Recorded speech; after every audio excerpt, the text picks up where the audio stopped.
नमस्कार बाळांनो. आता लास्ट एक व्हिडिओ मध्ये आपण पाहिलं होतं गेट एक्झाम काय असते, कोणी देता येते आणि किती मार्कांचा पेपर असतो. आता हे जरी झालं असलं तर प्रत्येकाला काय वाटतंय की आमचा फायदा काय होय ना, कारण परीक्षा देतोय, अभ्यास करतोय, मग त्याचा मला फायदा काय होणार. क्लिअर. या व्हिडिओमध्ये आपण पाहणार आहे की गेट परीक्षेचे फायदे काय. कारण काय होतंय, गेट एक्झाम म्हणता टफ आहे, ठीक आहे, पण एक्झाम जरी टफ वाटत असेल तर त्याचे फायदे पण तेवढेच आहेत. जर पाहिलं गेलं ना, गेट एक्झाम टफ नाही आहे, जर प्रॉपर स्टडी केला तर इझिली होऊ शकते. 10 वेळा केलोय मी पास. गेट एक्झाम म्हणलं जातं ना की मी 10 वेळा काढले. आता मला आठवत नाही आहे किंवा मी पाहिलं पण नाही कुणी 10 वेळा गेट एक्झाम पास झाले. कोण एकदा, दोनदा, तीनदा.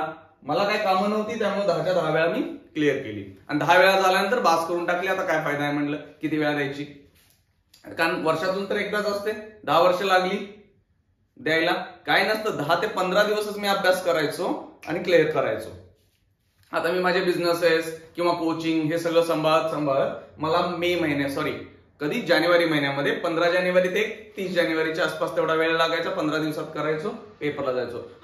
मात्र माझ्याकडे नोट्स क्लिअर होत्या, कारण मी पहिल्या अटेम्प्टला ज्या काही नोट्स काढून ठेवलेल्या ना त्याच मी पुढच्या 9 अटेम्प्टसाठी वापरल्या. एकदाही फेल झालो नाही, क्लिअर सांगतोय. काही वेळा अशी कंडिशन होती की फक्त मी फॉर्म्युले वाचून गेलेलो.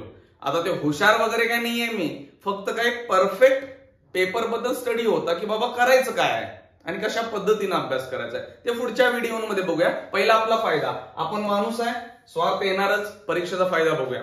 फायदा छोटा मोठा नाही आहे, सांगतो, खूप मोठा फायदा आहे. चला आपण आपल्या डावाला सुरू करू. पहिला, पीएससी जॉब्स. आता पीएससीचं काय, पब्लिक सेक्टर अंडरटेकिंग्स असतात, म्हणजे भारतातले सगळ्यात मोठ्या नवरत्न महारत्न ज्या कंपन्या आहेत. एक्झाम्पल द्यायला गेलं, भेल, आयओसीएल, एनटीपीसी, ओएनजीसी, एचपीसीएल, सगळ्या ज्या पेट्रोल असतं ना, एचपीसीएल, बीपीसीएल, आयओसीएल, मग तुम्हाला तिथं देतात. एनटीपीसी पण येईल, आणखीन एनएचपीसी वगैरे असतील, बरेच आहेत, एक दोन नाही आहेत. भारतातले सगळे महारत्न आणि नवरत्न ज्या कंपन्या आहेत ना त्या तुम्हाला गेट थ्रू घेतात. गेटच्या एक्झाम, गेटचे तुमचे कट ऑफ आणि तुम्हाला त्याचे काय रँक येईल, त्या रँकनुसार तुम्हाला बोलवतात. पुढे इथे इंटरव्ह्यू वगैरे असतात, पण पहिला सिलेक्शन क्रायटेरिया यांचा आहे तुमच्या गेटचा स्कोर, ठीक आहे. त्यामुळे सगळ्यात मोठा फायदा हा आहे. आणि पॅकेजेस कमी नाही आहेत. मला वाटत नाही की भारतात बाबा कुठल्या कोर कंपन्या इतके ह्यांच्या एवढे पॅकेज देतात, नाही देतात.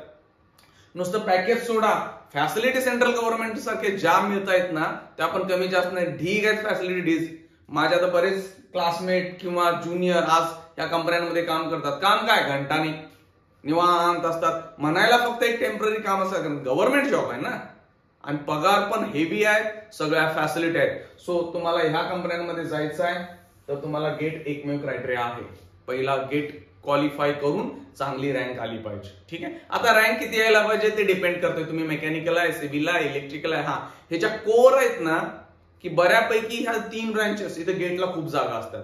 त्याच्यानंतर मग इलेक्ट्रॉनिक्स येईल, एएनटीसी येईल, जे काय ब्रँचेस येतात. पण ह्या कोर ब्रँचेस आहेत त्यांचे जॉब्स खूप जास्त आहेत. सिव्हिलला तर ढीग आहे, ढीग. सिव्हिल थांबतच नाही, इतके गव्हर्नमेंट जॉब आहेत. ओके, हा सगळ्यात पहिला मोठा फायदा. दुसरा, गव्हर्नमेंट जॉब्स. आता गव्हर्नमेंट जॉब आले, आता तुम्ही म्हणाल मगाशी पण गव्हर्नमेंट होते. बाळांनो, त्या प्रायव्हेट कंपन्या टाईप आहेत, म्हणजे ते लिस्टेड कंपन्या आहेत स्टॉक मार्केटमध्ये. मग तो थोडासा एक्झॅक्ट 100% गव्हर्नमेंट म्हणता येत नाही आपल्याला त्या कंपन्यांना ज्या मागाशी दाखवल्या, पण पगार खूप जास्त आहेत. इथं गव्हर्नमेंट जॉब म्हणजे काय, ISRO, Indian space research organisation, DRDO, BRC, Bhabha atomic research centre, ह्याच्या स्वप्न आहेत. भारतातल्या प्रत्येक विद्यार्थ्याचं स्वप्न काय असतं की मी इस्रो मध्ये जॉबला जायचं. बऱ्यापैकी एकदा ना एकदा वाटतंय प्रत्येक विद्यार्थ्याला की मला इथं जॉब मिळावा किंवा मी इथं काम करावं. कारण ज्या अचिव्हमेंट करतंय इस्रो, जग आपल्या इस्रोकडे सलाम करतंय. का, खूप कमी पैशात कमी वेळांमध्ये पण इस्रोचे जे सक्सेस आहेत ते बाबा खूप मोठे आहेत. त्यामुळे प्रत्येकाला असं वाटतं की इस्रो जावं. मग या कंपन्यांमध्ये पण जॉब करायचे आहेत तुम्हाला, तर तुम्हाला गेट एक्झाम पुन्हा लागेल, गेटच्या स्कोर वरती बोलवलं. एक गोष्ट म्हणाल की इथं पगार कमी असतात. पगार जरी कमी असले, कारण कुणाच्या कंपॅरिझन मध्ये ह्या कंपन्यांच्या बऱ्या, ह्या कंपन्यांपेक्षा थोडेसे पगार कमी आहेत, पण जे काय रेप्युटेशन आहे समाजात किंवा बाहेर इंडस्ट्रीमध्ये हे खूप मोठं आहे. त्याच्यानंतर तुम्ही तिथं बरेच गोष्टी असतात की तुम्हाला तिथे एक्सपिरियन्स झाल्यानंतर पगार किंवा तुम्ही कन्सल्टन्सी वगैरे बऱ्याच गोष्टी करतायत लोक, तर इथं तुम्ही करू शकता. आणि मग इथं पैशांना लिमिट पण नाही राहणार आहे. त्यामुळे इथं जॉब पाहिजे असतील तर परत त्याच्यानंतर काय तर स्टेट गव्हर्नमेंट जॉब. आता समजा आपण महाराष्ट्रात आहे, तर महाराष्ट्रामध्ये काय तर पीडब्ल्यूडी डिपार्टमेंट असेल, इलेक्ट्रिसिटी डिपार्टमेंट असेल, इरिगेशन डिपार्टमेंट असेल किंवा आरटीओ इन्स्पेक्टर वगैरे अशा बऱ्याच जे काही जॉब्स असतील, जे गव्हर्नमेंट सगळे जॉब आहेत ना, त्याचा गेटला फायदा होतो. आता तुम्ही म्हणाल कसं काय बाबा, कारण जर काय गव्हर्नमेंटचा यांचा सिलेबस आणि गेटचा सिलेबस मध्ये फरक आहे. गेटचा सिलेबस हायेस्ट लेवल आहे, टफ आहे, आणि यांचे सिलेबस त्याच्या जवळपास आहेत, एका दुसरा सब्जेक्ट मागं पुढे करतोय. पण हे जे पेपर काढतात स्टेट गव्हर्नमेंटचे, ते पेपर खूप इझी आहेत ना कम्पॅरेटिव्हली गेटच्या. मी म्हणतो गेटचा जो सिलेबस आहे ना, 90% सिलेबस तो इथं आहेच. थोडा 1-2 सब्जेक्ट गेट मधून काढला असेल, इकडे वाढला असेल एका दुसरा सब्जेक्ट, पण तुम्हाला कोर सब्जेक्ट वरच येतील पेपर. आणि मग गेटची मुलं जी काय आहेत ना, ती बरेच मुलं ह्या एक्झाम्स काढतात. माझे रूममेट पण झालेत, क्लासमेट झालेत, ज्युनियर झालेत, सिनियर तर ऑब्व्हियसली होतेच होते. कारण का जे जे गेट करतात ना, त्यांना ह्या एक्झाम्स खूप सोप्या जातात क्लिअर मध्ये. मग त्याचा फायदा होणार आहे. कारण आता गेटचा एक्झामचा अभ्यास केला तर तुम्ही ऑटोमॅटिक हे निघणार. गेट एक्झाम का करायची त्याचं शेवटी आणि बोलू की बाबा कारण आणखीन एक काय असू शकतं. मग हे गव्हर्नमेंट, हे सेंट्रल गव्हर्नमेंटकडे जातील, मगाच्या कंपन्या पण सेंट्रल गव्हर्नमेंट, ह्या स्टेटच्या प्रत्येक राज्यानुसार येतात. मग ह्या पण एक्झाम निघण्यासाठी तुम्हाला गेटचा फायदा होणार, कारण सिलेबस ऑलमोस्ट सेम आहे. पुढे फायदा असेल की काही मुलांना की बाबा इंजिनिअरिंग असेल, बीएससी असेल, त्याच्यानंतर पुढे शिक्षण घ्यायचं आहे. मग कोण एमटेक करेल, एमई करेल, एमएससी करेल, बाबा आयआयसी बेंगलोर किंवा आयआयटी मधून वगैरे, जे काय जिथं डिग्री पाहिजे. पीएचडी साठी ड्युअल डिग्रीला पण मुलं जातात. कारण का 3 आणि 2 5 वर्षांची ड्युअल डिग्री असते, मास्टर्स प्लस डॉक्टरेट मिळणार आहे तिथं. आणि ते पण कुठं करणार आहेत मुलं, IISc Bangalore, IIT, NIT, government colleges जसे व्हीजीटीआय, वालचंद, सीओईपी तिकडे जाणार असतील तर जाऊ शकतात. म्हणजे पुन्हा जर आयुष्यात इंजिनिअरिंग किंवा बीएससीच्या वेळी ही कॉलेजेस हुकली असतील, म्हणजे तिथं त्यांना स्कोर झाला नसेल जेडब्ल्यू मध्ये किंवा जे काय परत त्यांच्या एंट्रन्स देणार असतील, त्यावेळी काय राहिलं असेल तर मुलं परत गेट देऊन इथं जाऊ शकतात. आता इथं जाण्याचा फायदा काय, 12,400 रुपये प्रत्येक महिन्याला स्टायपेंड मिळतोय. कारण तुम्ही जर केला काही वर्षांपूर्वी तो 8,000 रुपये होता महिन्याला, आता तो किती झालाय 12,400. तुम्ही 2 वर्षांचा कोर्स आहे, तुम्हाला प्रत्येक महिन्याला 12,400 रुपये मिळणार आहे. म्हणजे तुमचा राहण्या खाण्याचा खर्च ऑलमोस्ट निघतोय सगळा. आता मला वाटतंय की 10-12 हजारांमध्ये ठीकठाक होत असेल, रूम रेंट आणि खाणं वगैरे. कॉलेजचे हॉस्टेल तर आणखीन स्वस्त असतात, मग त्यामध्ये तुमचा सगळा 2 वर्षांचा खर्च निघून जातो. गव्हर्नमेंट तुम्हाला देतच देतं.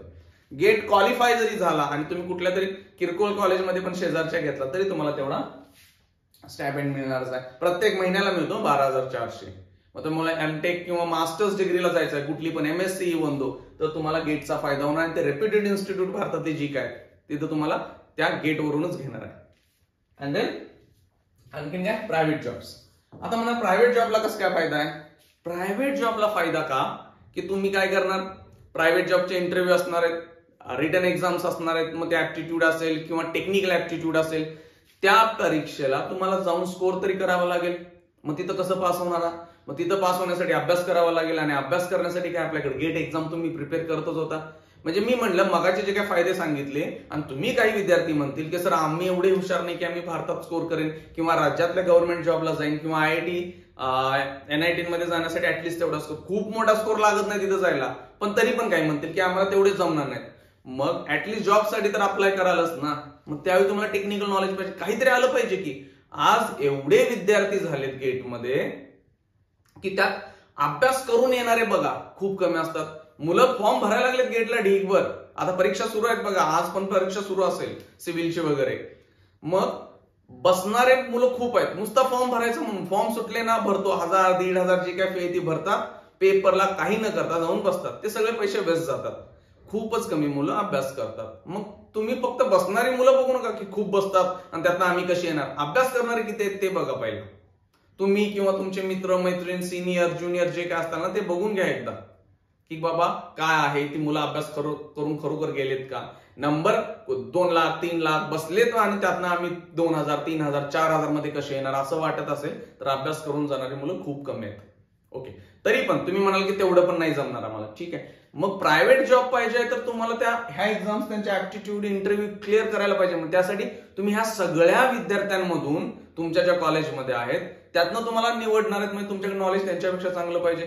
आज मी कॉलेजांमध्ये पाहतोय कॉम्प्युटरचे वगैरे 5-5 इनटेक आहेत एका कॉलेजला. मग त्यातनं सिलेक्शन, कंपनी आली ना, मुलं किती घ्यायला लागल्या, 1, 2, चला 3, 4. पूल कॅम्पस आणि चालू झाले. पूल कॅम्पस म्हणजे काय, एक कॉलेज सेंटर पकडलं जातं, 5-6 कॉलेजची मुलं एकत्र येतात, कधी कधी 10-10 कॉलेजची मुलं येतात. मग तो नंबर जातो 3-4 हजाराच्या पुढे, आणि त्यात नाही घेणार 4-5 मग, किंवा त्याला लईत लई 10. मग त्यात कसं सिलेक्शन होणार, कारण मार्क्स तुमचे काय असतात, सीजीपीए ते काय असतात. समजा मी म्हणतो 6 पॉइंटर पासून 9.5 पॉइंटर पर्यंत सगळ्यांनाच आहेत ना, हे सगळेच अलाउ केले जातात. काही ठिकाणी 6.5 पासून स्टार्ट केलं जाईल. मग ह्या सगळ्या विद्यार्थ्यांच्या मधून तुम्हाला सिलेक्ट करायचं, तर तुमचा परफॉर्मन्स चांगला पाहिजे, टेक्निकल नॉलेज चांगलं पाहिजे. आणि टेक्निकल नॉलेज कधी, तुम्ही गेटच्या अभ्यास केल्यामुळे ऑटोमॅटिक येणार. कारण गेटचा जो का पेपर आहे तो IIT सेट करतं, म्हणजे त्या लेवलचा तुम्ही स्टडी करणार आहे. भले तुम्ही 2 सब्जेक्टचा करा पण खूप चांगला केला. कारण आज कॉलेजमध्ये जर तुम्ही बघितला, परीक्षा वगैरे ज्या देताय, तर तिथं काय आहे नॉलेज, तुम्ही थोडाफार 1-2 दिवस अभ्यास करताय, पेपरला जाऊन लिहून येताय आणि पास होताय, झालं. मग तो पेपरची लेवल आहे का तेवढी नाहीये. त्यामुळे तुम्हाला त्या सब्जेक्ट मधलं डिटेल नॉलेज नसतं. आणि गेटला गेला तर फर्स्ट इयर पासून to last year 4th year पर्यंत तुम्ही सगळा अभ्यास करताय सब्जेक्ट, म्हणजे जे काय तुमच्या ब्रँचच्या रिलेटेड आहेत. असे नाही की सगळेच, बरेच सब्जेक्ट असे असतात की तुमच्या ब्रँचच्या रिलेटेड नाही आहेत, तरी पण ते तुम्ही केलेत पासिंगसाठी वगैरे. काही मॅनेजमेंटचे असतील, काही मेकॅनिकल सिव्हिल वाल्यांना थोडेसे कम्प्युटरचे रिलेटेड असतील, ते गेटला येणार नाही आहेत. आणि हे टेक्निकलला गेला तर तरी पण येणार नाही आहेत. त्यामुळे टेक्निकलचे तुमचे 12 ते 15 सब्जेक्ट्स असतील, ते तुम्ही चांगले करून घेतला, मग इंटरव्ह्यू मध्ये तुम्ही फोडणारच आहे. कारण किती पण मुलं जरी आली ना, तर तुम्ही त्यांच्यापेक्षा चांगला आहे. का की तुम्ही ऑलरेडी रिव्हिजन केले फर्स्ट इयर पासून.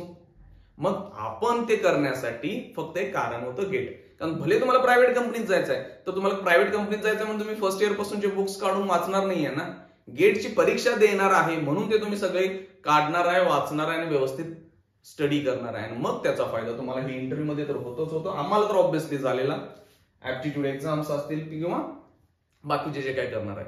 त्यामुळे गेट फक्त एक कारण आहे. तुम्हाला सिलेक्शन पाहिजे आहे, गव्हर्नमेंट जॉब पाहिजे आहेत, प्रायव्हेट कंपन्यांमध्ये जायचं आहे, तर तिथं नक्की फायदा होणार आहे. खूप मोठा स्टडी करायचा आहे काय नाही, स्टडी कसा करायचा आहे, काय करायचं ते पुढच्या व्हिडिओमध्ये पाहूया आपण. ओके, ठीक आहे. आता परत काय म्हणणार, आता हे झालं. काही मुलांना ना इंटरनॅशनल स्टडीला जायचं असतं, MS साठी वगैरे. मग जर्मनी, सिंगापूर सारख्या तिथल्या ज्या रेप्युटेड युनिव्हर्सिटी आहेत, ते भारतातली गेट एक्झाम कन्सिडर करतात. कारण त्यांना माहित आहे गेट एक्झामची लेवल पण काय आहे. मग ते कॉलेजेस किंवा तिथल्या युनिव्हर्सिटी, बाबा तुमचा गेटचा स्कोर असेल तर बाबा विचार करतात की या मुलांना थोडासा प्रेफरन्स जास्ती द्या. का, तिथं फायदा होणार आहे. गेटवर तिथं ऍडमिशन देतात, सर्च करून बघा की होतंय. त्यामुळे हे एक फायदे आहेत. अजून बरेच फायदे आहेत, पण फक्त व्हिडिओ खूप मोठा होईल म्हणून लिहिलेले नाहीये. एक 5 ते 6 फायदे लिहिलेत, ते बघा. कुठल्याही पद्धतीनं गेटचं नॉलेज वाया जाणार नाहीये. क्लिअर, का तुम्ही टेक्निकल स्टडी तुमच्या ब्रँचच्या रिलेटेडच करणार आहे. त्यामुळे हे फायदे आहेत. ह्यातला कुठला पण तुम्हाला फायदा पाहिजे असेल, चला गेटचा स्टडी करा. आता करायचा कधीपासून स्टार्ट करायचं, कुठून करायचं, काय पद्धतीचा अभ्यास असेल, हे करायचं हे पुढच्या व्हिडिओमध्ये बघू. ओके, चला, थँक्यू.